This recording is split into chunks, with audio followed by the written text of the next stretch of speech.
Ajo hyri në sallën e gjyqit me pranga në duar dhe me sytë e skuqur nga netët pa gjumë. Për muaj të tërë, e gjithë qyteti e kishte quajtur gruaja që vrau burrin e saj. Mediat e kishin dënuar para gjykatës. Fqinjet kishin kthyer kokën sa herë kalonte. Edhe djali i saj nuk dinte më këtë besonte. Prokurori u ngrit dhe me zë të fortë deklaroi. Provat tregojnë se vetëm ajo kishte motivin, mundësinë dhe ishte personi i fundit që e pa gjallë. Në sallë ra heshtje, dukej sikur gjithçka kishte marrë fund, por pikërisht në momentin kur gjykatësi po bëhej gati të shpallte vendimin, dera e sallës u hap me forcë. Një i ri hyri me nxitim, duke mbajtur në dorë një laptop dhe një kartë memorieje. "Ndaloni!" bërtiti ai. "Kam një video që askush nuk e ka parë, dhe kjo video provon se ajo grua është e pafajshme." Sytë e të gjithëve u kthyen nga ekrani. Nëna ngriti kokën për herë të parë pas shumë muajsh. Askush nuk ishte gati për atë që do të shfaqej në ato pamje. Sepse vetëm pak sekonda video do të rrëzonin të gjithë versionin e ngjarjes dhe do të zbulonin tradhtinë më të madhe që ishte fshehur pas vdekjes së bashkëshortit të saj. Akuza që shkatërroi një familje. Qyteti i vogël i Elbasanit nuk ishte mësuar me ngjarje që trondisnin opinionin publik. Shumica e banorëve njiheshin me njëri tjetrin dhe lajmet përhapeshin më shpejt se era. Kur sirenat e policisë u dëgjuan para vilës së familjes Hoxha në orët e para të mëngjesit, askush nuk e imagjinonte se ajo ditë do të mbetej gjatë në kujtesën e të gjithëve. Arbeni Hoxha, një biznesmen 52 vjeçar, ishte gjetur pa shenja jete në bibliotekën e shtëpisë së tij. Në dy sheme kishte një llaxhaku, një gotë vere e thyer dhe një statuj bronzi e rrëzuar pranë trupit. Pamja ishte e frikshme. Gruaja e tij, Mira, u gjet në katin e sipërm, e tronditur dhe duke qarë. Ajo përsëriste vetëm një fjali. Nuk e di çfarë ndodhi kur zbrita ai ishte i shtrirë. Fillimisht, policia e trajtoi rastin si një vdekje të dyshimt, por pas vetëm pak orësh, gjithçka mori një kthes dramatike. Një fqinj deklaroi se kishte dëgjuar të bërtitura mes çiftit mbrëmjen e kaluar. Një punonjëse e shtëpisë tha se marrëdhënia mes tyre ishte ftohur muajt e fundit, ndërsa një mik i familjes përmendi se Arbeni kishte folur për një divorc. Për mediat kjo mjaftoi. Titujt shpërthyen. Gruaja dyshohet se vrau bashkëshortin. Krim pas dyerve të mbyllura.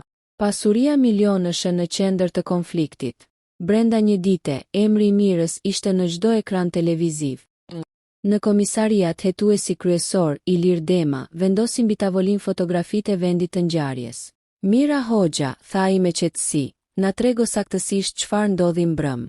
Mira mori frymë thellë. Arbeni u kthye rreth orës 8. Hëngrëm darkë.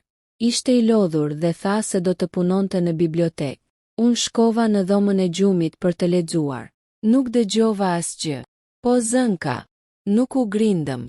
Hetuesi ngriti vetullën. 3 persona thonë se ju dëgjuan duke bërtitur. Mira uli sy. Diskutuam. Nuk ishte hera e parë, por nuk u bë asgjë serioze. Çfarë diskutuat? Ai donte të shiste shtëpinë. Unë nuk isha dakord. Iliri nuk tha asnjë fjalë, vetëm shënoi diçka në blok. Pak minuta më vonë, laboratori kriminalistik raportoi se në statujën e bronzit ishin gjetur gjurmë-gishtash. Gjurmët i përkisnin Mirës. Kur lajmi u bë publik, opinioni ndryshoi menjëherë. Ja ku janë provat. E vrau për para. Nuk ka dyshim. Në rrjetet sociale njerëzit shkruanin pa mëshirë, ndërsa kamerat prisnin jashtë komisariatit çdo lëvizje të familjes. Vetëm vajza e çiftit, Elira, 24 vjeçe, refuzonte ta besonte. Nëna ime nuk do ta bënte kurrë një gjë të tillë, por askush nuk e dëgjonte.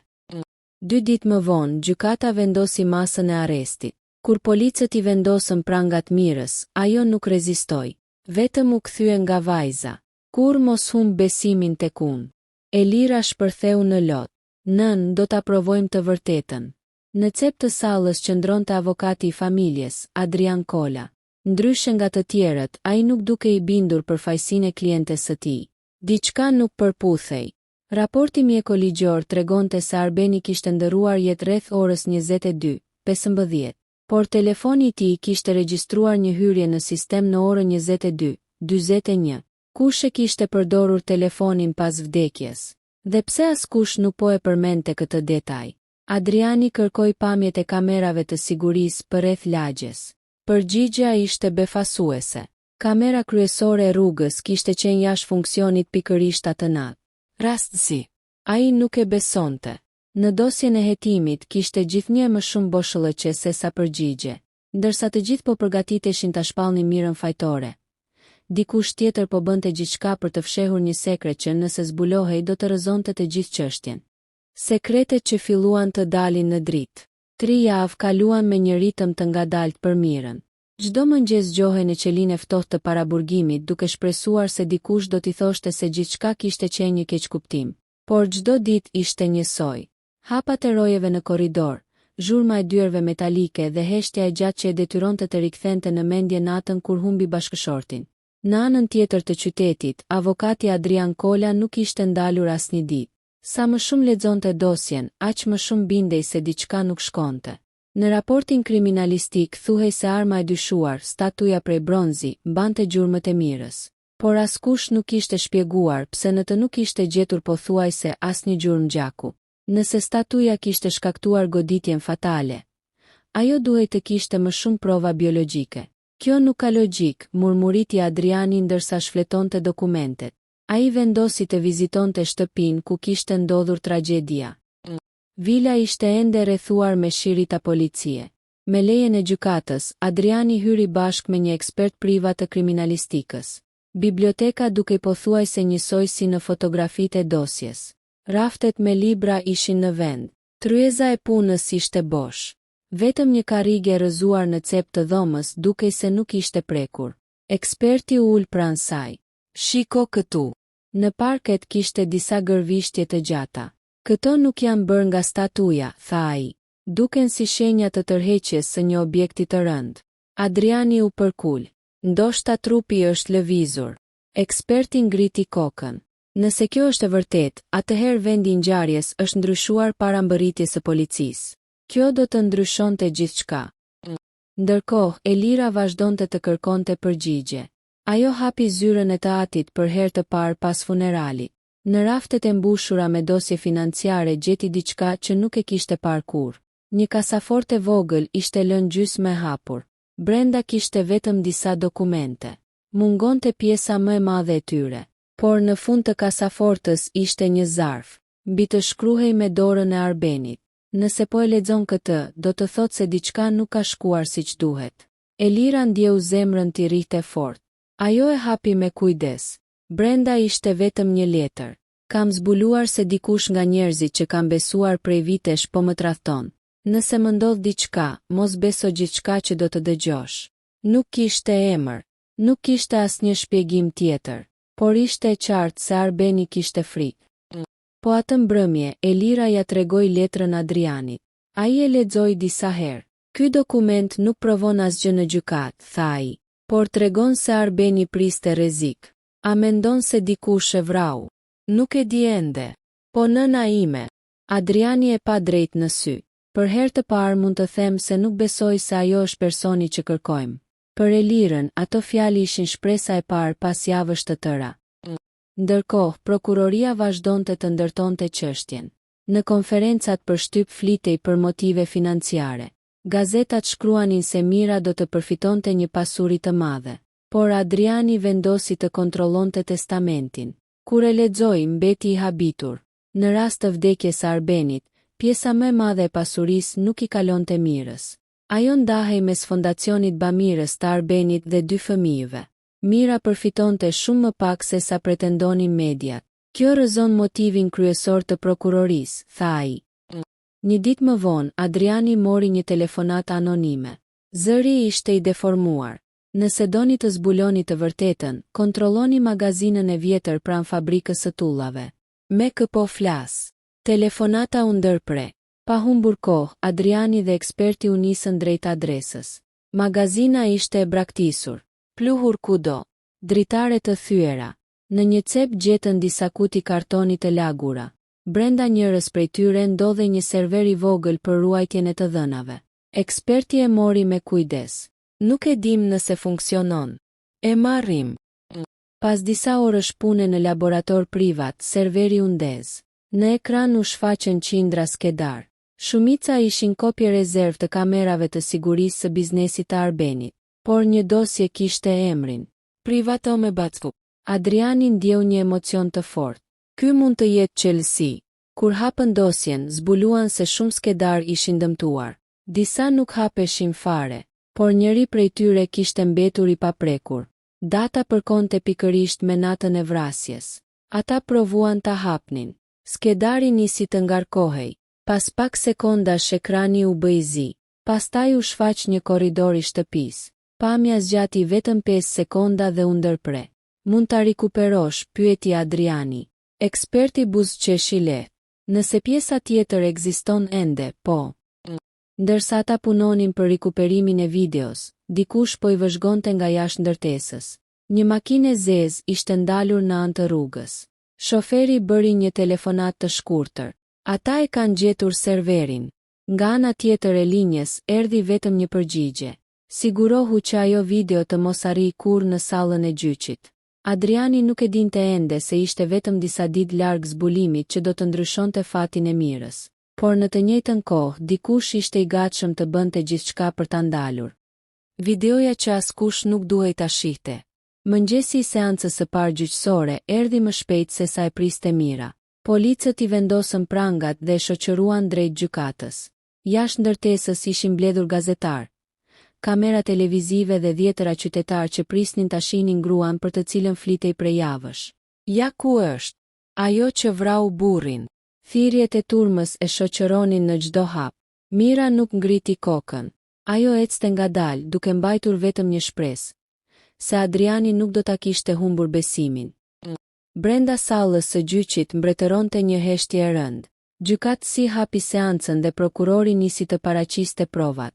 Ai foli për konfliktet martesore, për gjurmët e gishtërinjve në statuj, për dëshmitë e fqinjeve, për debatin që ishte dëgjuar natën e ngjarjes. Në fund u kthye nga trupi gjykues. Të gjitha provat çojnë në të njëjtin përfundim. E pandehura është përgjegjëse për vdekjen e bashkëshortit të saj. Në sallë u dëgjuan pëshpërima miratimi, por Adriani nuk lëvizi. Ai priste, sepse eksperti I tij ende nuk kishte arritur të rikuperonte plotësisht videon. Gjatë pushimit të seancës, telefoni I Adrianit ra. Ja dola, tha eksperti me zë të emocionuar. Sa është rikuperuar? Rreth 80%. Çfarë tregon? Për këtë duhet të vish vetë. Adriani u nis menjëherë. Laboratori ndodhej vetëm pak minuta larg. Kur mbërriti, eksperti kishte ngrirë pamjen në ekran. Kjo është kamera e korridorit. Në ekran shihej Arbeni duke hyrë në bibliotekë. Ora shënonte 21:47. Pak minuta më vonë, Mira kalonte drejt katit të dytë. Ajo nuk hynte më në bibliotekë. Kjo përputhet me dëshminë e saj, tha Adriani. Eksperti klikoi përsëri. Pas rreth 20 minutash, në ekran u shfaq një burr me kapuç. Fytyra nuk dukej. Ai hynte në shtëpi nga dera e pasme. Adriani mbeti pa frym. Ky nuk është Arbeni. Jo, nuk është as Mira. Burri ecte drejt bibliotekës. Pak sekonda më vonë, videoja ndërpritej. Skedari ishte dëmtuar pikërisht në momentin më kritik. Rikuperoje pjesën tjetër, tha Adriani. Po bëj gjithçka. Nuk kemi kohë. Eksperti vazhdoi të punonte pa pushim. Çdo fragment I rikuperuar ishte si një copës puzle. Pas disa orësh, u rikthyen edhe disa sekonda. Në ekran dukej I njëjti burr duke dalë me nxitim nga biblioteka. Në dorë mbante një çantë të zezë, por fytyra mbetej e padukshme. Çfarë kishte në atë çantë? Pyeti Adriani. Ndoshta dokumentet që mungojnë. Ndërkohë Elira po kontrollonte edhe një herë dokumentet e biznesit të tatit. Një emër përsëritej vazhdimisht. Leon Dervishi, partner biznesi prej më shumë se 15 vitesh, por në muajt e fundit kishte pasur mosmarrveshje financiare. Elira telefonoi kontabilistin. A kishte probleme babai me Leonin? Nga ana tjetër u bë heshtje. Unë nuk dua të përfshihem. Ju lutem. Kontabilisti mori frymthell. Babai yt kishte zbuluar mungesën e një shume të madhe parash. Sa? Mbi 2 milion euro. Elira u ngrit në këmbë. Dhe kush dyshohej? Vetëm një person kishte akses. Leoni.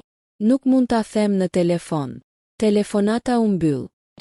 Adriani e dëgjoi regjistrimin. Tani kishte një motiv shumë më të fortë se sa ai që prokuroria i atribuonte Mirës. Nëse Arbeni kishte zbuluar mashtrimin, dikush kishte arsye ta ndalonte përgjithmonë, por prova kryesore ishte ende e paplot. Atë mbrëmje, ndërsa eksperti punonte për rikuperimin e skedarit, energjia elektrike u ndërprer papritur. Laboratori u zhyt në errësirë. Vetëm pas disa sekondash u ndez gjeneratori rezerv. Kontrollo serverin, bërtiti Adriani. Eksperti ul menjëherë para kompjuterit. Dikush u përpoq të fshinte skedarët nga distanca. Çfarë? Po, por nuk ja dolën. Do të thotë se dikush e di që videoja ekziston. Eksperti pohoi me kokë. Në të njëjtën kohë, një makinë e zezë ndaloi përballë laboratorit. Dy burra zbritën. Njëri mbante një çantë, tjetri shikonte vazhdimisht nga dera. Por para se të afroheshin, një patrull policie kaloi rastësisht në rrugë. Ata u larguan menjëherë. Adriani nuk e pa incidentin. Ai ishte i përqendruar vetëm te ekrani.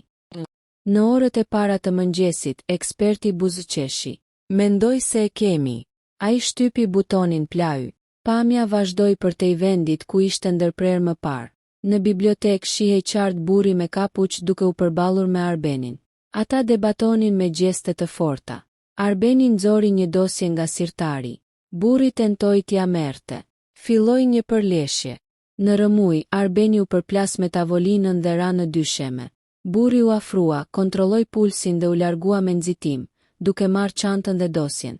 Mira nuk shfaqej askund. Asnjë sekond. Asnjë pamje. Ajo nuk ishte në bibliotekë gjatë ngjarjes. Në laborator ra heshtje. Adriani e kuptoi menjëherë se kjo video kishte fuqinë të rrëzonte të gjithë akuzën. Por mbetej një pyetje vendimtare. Kush ishte burri me kapuç? Eksperti zmadhonte figurën kornizë pas kornize. Fytyra ishte ende e fshehur, por kur burri u kthye për një çast drejt derës, në kyçin e dorës së majt u duk qartë një orë luksoze shumë e rrallë dhe një unaz me stemën e kompanisë së Arbenit. Adriani e njohu menjëherë. Ai kishte parë më parë. Ato i përkisnin vetëm një njeriu, Leon Dervishit. E vërteta doli në dritë. Salla e gjyqit ishte më e mbushur se kurrë. Gazetar nga e gjithë Shqipëria, kameraman, familjar dhe qytetar prisnin vendimin përfundimtar. Shumica ishin të bindur se Mira do të dënohej. Askush nuk e imagjinonte se ajo seancë do të hynte në histori si një nga kthesat më të papritura të një procesi gjyqësor. Prokurori u ngrit në këmbë. I nderuar trup gjykues, të gjitha provat e paraqitura deri më sot vërtetojnë fajësinë e të pandehurës. Kërkojmë dënimin maksimal të parashikuar nga ligji. Në sallë ra heshtje. Gjykatësi u kthye nga avokati Adrian Kola. Avokat, a keni prova të reja për t'i paraqitur gjykatës? Adriani u ngrit ngadalë. Po, i nderuar gjykatës. Ai vendosi mbi tavolinë një kartë memorieje. Kjo provë nuk ka qenë në dispozicion gjatë hetimeve. Është rikuperuar nga një kopje rezerve e sistemit të kamerave të sigurisë së banesës. Prokurori reagoi menjëherë. Kundërshtoi. Nuk dim nëse materiali është autentik. Adriani buzëqeshi lehtë. E kemi shoqëruar me ekspertizë digjitale të pavarur, e cila konfirmon se videoja nuk është manipuluar. Gjykatësia e pa dosjen për disa sekonda. Kundërshtimi rrëzohet. Videoja do të shfaqet. Në sallë u fikën dritat. Në ekran u shfaq korridori i shtëpisë. Të gjithë ndoqën në heshtje çdo sekond. Ora shënonte 21:47. Arbeni hynte në bibliotekë. Pak minuta më vonë, Mira ngjitej në katin e sipërm. Ajo nuk hynte më në bibliotekë. Në sallë filluan pëshpërimat. Pastaj në ekran u shfaq burri me kapuç. Ai hyri nga dera e pasme. Shkoi drejt bibliotekës. Filloi debati. Përleshja. Rrëzimi i Arbenit. Dhe më pas burri largohej me dosjen në dorë. Kur figura u zmadhua, eksperti ndali pamjen. Në ekran duke qartë ora luksoze dhe unaza me stemën e kompanisë. Eksperti u kthye nga gjykatësi. Këto sende i përkasin zotit Leon Dervishi. Në sallë shpërtheu zhurma. Leon Dervishi, i ulur në rreshtin e fundit si dëshmitar, u zbe. Prokurori kërkoi pushim të menjëhershëm të seancës. Por ishte tepër vonë. Policia që ndodhej në sallë ju afrua Leonit. Nuk keni të drejtë të largoheni. Ai bëri 2 hapa mbrapa. Pastaj u përpoq të vraponte drejt daljes. Dy oficerë ndaluan me njëherë. Prangat ju vendosën para syve të gjithëve. Pas disa orësh në pyetje, Leoni mohoi çdo akuzë, por hetuesit gjetën në zyrën e tij dokumentet e zhdukura nga kasaforta e Arbenit. Ato provonin se për vite me radhë ai kishte përvetësuar miliona euro nga kompania. Arbeni e kishte zbuluar mashtrimin dhe kishte vendosur ta denonconte. Natën e tragjedisë, Leoni kishte shkuar në vilë për ta bindur të heshte. Debati kishte dalë jashtë kontrollit. Gjatë përleshjes, Arbeni ishte goditur fort pas tavolinës, duke pësuar dëmtimin fatal. Në panik, Leoni kishte marrë dokumentet dhe ishte larguar, duke menduar se askush nuk do ta zbulonte të vërtetën. Ai kishte llogaritur gjithçka, përveç një kopjeje rezervë të kamerave të sigurisë. Pak javë më vonë u dha vendimi. Gjykatësi lexoi me zë të lartë. Në mungesë të provave që lidhin të pandehurën me vdekjen e bashkëshortit të saj, gjykata shpall mirën të pafajshme. Në sallë shpërthyen lotët. Elira vrapoi dhe përqafoi nënën. Për herë të parë pas shumë muajsh, Mira buzëqeshi. Nuk e humba kur shpresën, tha ajo me zë të ulët. Adriani u afrua. E vërteta vonon, por kur del në dritë, askush nuk mund ta ndalojë. Disa muaj më vonë, Mira vendosi të mos jetonte më në vilën ku kishte humbur bashkëshortin. Ajo e shiti pronën dhe krijoi një fondacion në emër të Arbenit për të ndihmuar familje që përballeshin me padrejtësi ligjore dhe njerëzit që nuk kishin mundësi të paguanin një avokat. Në ceremoninë e inaugurimit, ajo mbajti një fjalim të shkurtër. Njerëzit më gjykuan para se të më dëgjonin. Mësova se e vërteta nuk ka gjithmonë zë në fillim, por nëse nuk dorëzohesh, një ditë ajo dëgjohet nga të gjithë. Në rreshtin e parë qëndronte Elira dhe avokati Adrian. Ata buzëqeshën. Historia që kishte nisur me pranga, akuza dhe urrejtje, përfundoi me drejtësi, shpresë dhe një mësim që askush nuk do ta harronte. Mos e shpall kur dik fajtor para se e vërteta të ketë folur.